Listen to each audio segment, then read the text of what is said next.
Let's get into this week's Golf Plus Digital bonus question. Phil Mickelson will begin his 2015 season at the Humana this week. Now, after going winless last year for the first time since 2003, Gary, what are your expectations for Phil this year?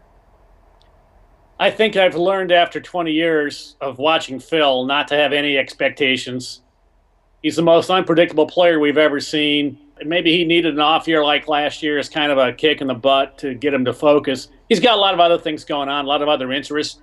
He's not getting any younger. He's got the psoriatic arthritis. He's got kids that are having, full lives, and he'd like to see what they're doing.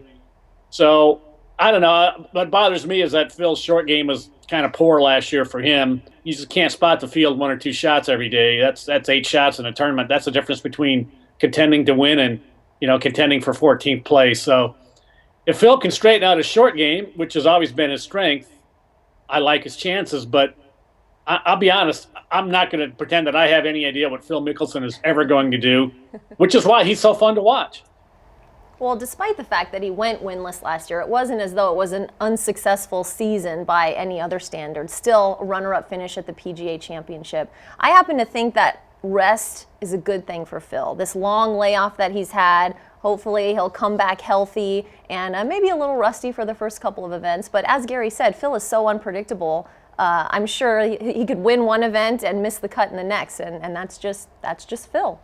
Well, he's been killing himself in the gym apparently in the off season, 4 days a week, working out with Sean Cochran. So I'm excited to see the new svelte Mickelson to see how he looks. I mean, his weight has always sort of yo-yoed over his career, but it sounds like he's really been committed over the last few months. So, one of his concerns, Gary mentions the short game, but Mickelson is obsessed with distance, always has been, and his club head speed has tailed off in recent years. He claims he's swinging faster and hitting the ball longer than he has in a while, so I think that'll help him. What do you expect? He always has a way of finding his way into the conversation during the majors. Always plays well at Augusta. Whistling Straits PGA, he played well in both Whistling Straits PGAs in 04 and 2010. So, Chambers Bay and St. Andrews are a bit of a toss-up. So I don't know, but it's Phil will find his way, and he always does.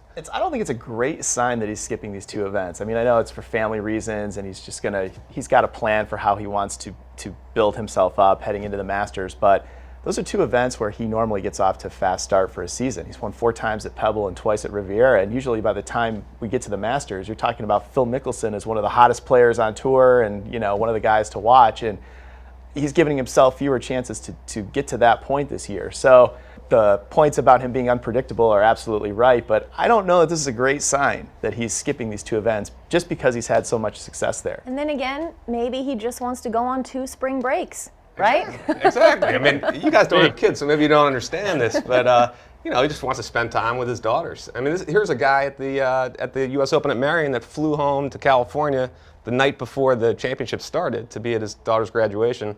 Flew back, took the red eye in, and played like a 7 a.m. tee time on Thursday. So, family means a lot to Phil.